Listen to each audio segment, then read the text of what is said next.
কি হচ্ছে রে ভাই? পাগলামির এই বিশ্বকাপে কি হয়ে যাচ্ছে?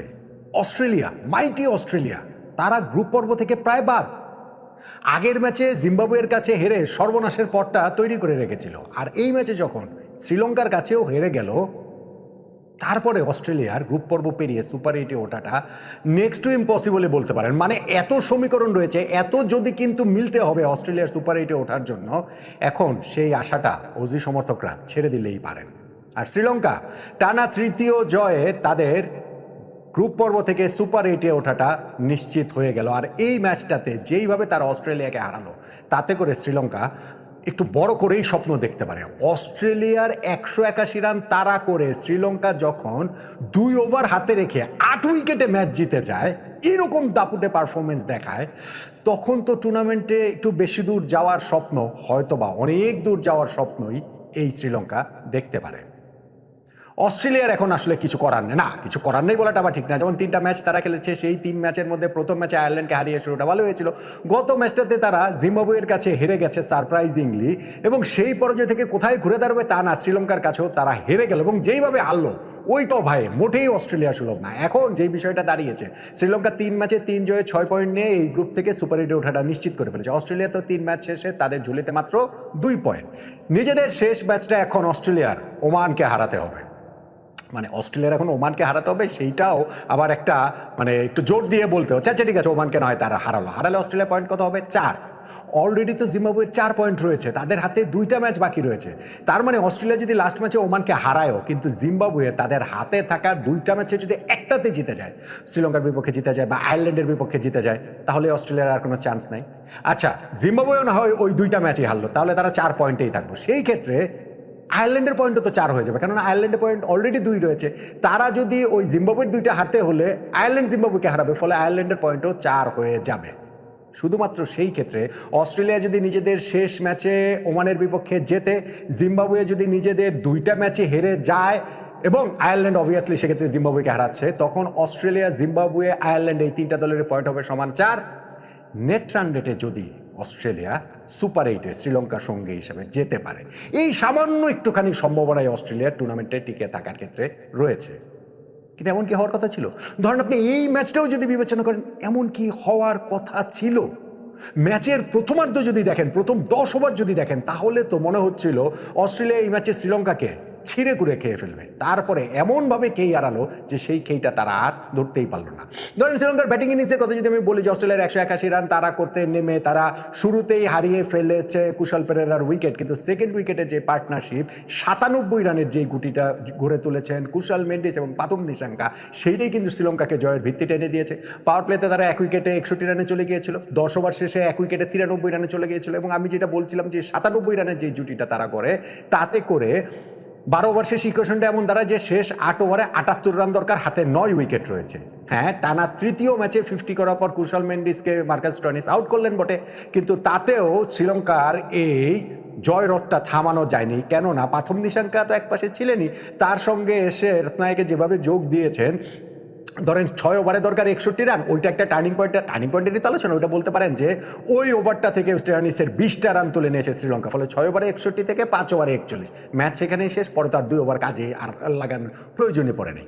পাথম নিশাঙ্কা ফ্যান্টাস্টিক একটা নক খেলেছেন, সেঞ্চুরি করেছেন। এইবার এই ওয়ার্ল্ড কাপের এটা প্রথম সেঞ্চুরি শ্রীলঙ্কান হিসাবে, টি20 ওয়ার্ল্ড কাপের সেকেন্ড সেঞ্চুরি মাহেলা জয়বর্ধনের পর। ইনফ্যাক্ট আপনি যদি বলেন গত টি20 ওয়ার্ল্ড কাপে 2024 সালে একটা সেঞ্চুরিও কিন্তু হয়নি, ফলে এক এডিশন পরে টি20 ওয়ার্ল্ড কাপ আবার সেঞ্চুরি দেখলো।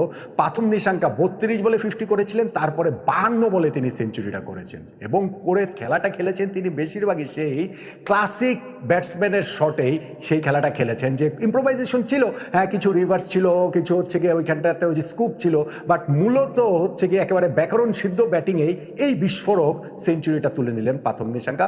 অস্ট্রেলিয়ার সামনে আসলে কোনো জবাবই ছিল না। এই যে ব্যাটিং ইনিংস দিয়ে শ্রীলঙ্কা অস্ট্রেলিয়াকে এভাবে ডোমিনেট করলো, 181 চেজ করে তারা ঘরের মাটিতে সবচেয়ে বেশি রান তারা করে জয় টি20তে, কিন্তু অস্ট্রেলিয়া তো আরও অনেক বড় টার্গেট দিতে পারতো না?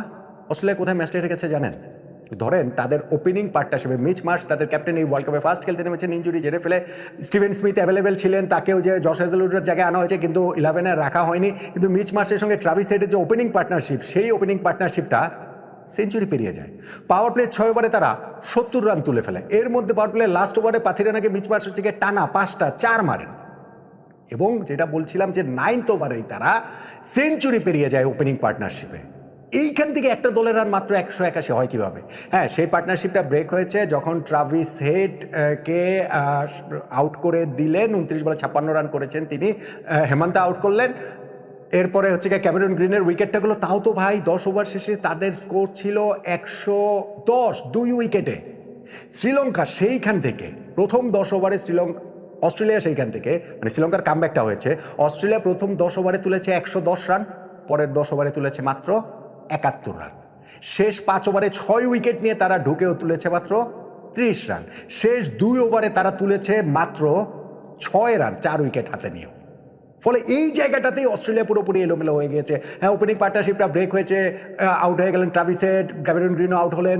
খুব গুরুত্বপূর্ণ উইকেট নিঃসন্দেহে মিচ মার্শের উইকেটটা, যেটা আম্পায়ার আউট দেয়নি হেমন্তের বলে এলবিডব্লিউ আউটে, কিন্তু শ্রীলঙ্কা ডিআরএস নিয়েছে এবং ডিআরএস নিয়ে ওইখানে 27 বলে 54 রান করে মিচ মার্শের উইকেটটা তারা পেয়ে গেল। এবং এই যে অল্প সময়ের ব্যবধানে ট্রাভিস হেড, মিচ মার্শের উইকেট, মাঝখান দিয়ে ক্যামেরন গ্রিন, এই সেটব্যাকটা থেকে অস্ট্রেলিয়া আর ঘুরে দাঁড়াতে পারেনি। তারা স্কোরটা একসময় যেটা 10 ওভার শেষও বা ধরেন ওপেনিং পার্টনারশিপে যখন সেঞ্চুরি পেরিয়ে যায় 9th ওভারে, তখন তো মনে হয়েছিল যে 200 তো হবেই, 220 হওয়াটাও খুবই সম্ভব, এমনকি 250 হতে পারে। সেখান থেকে তারা মাত্র 181 রান করলো।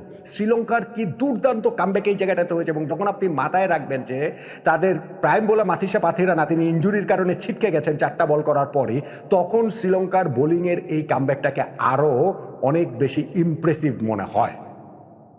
তাহলে শ্রীলঙ্কাকে সুপার 8-এ তোলা এই জয় অস্ট্রেলিয়াকে সুপার 8-এর ইকুয়েশন থেকে প্রায় ছিটকে ফেলা এই পরাজয়ের ম্যাচের টার্নিং পয়েন্ট কোনটা? ওইটাই। অস্ট্রেলিয়া প্রথম 10 ওভারে যে 110 রান করেছে, তা সত্ত্বেও পরের 10 ওভারে যে মাত্র 71 রান করেছে, শেষ 5 ওভারে 30 বলে যে মাত্র 30 রান করেছে 6 উইকেট হাতে থাকা সত্ত্বেও, শেষ 2 ওভারে যে মাত্র 6 রান করেছে, শেষ 4 উইকেট হারিয়ে ফেলে, এইটাই ম্যাচের শ্রীলঙ্কার কামব্যাকটার জায়গা তৈরি করে দিয়েছে।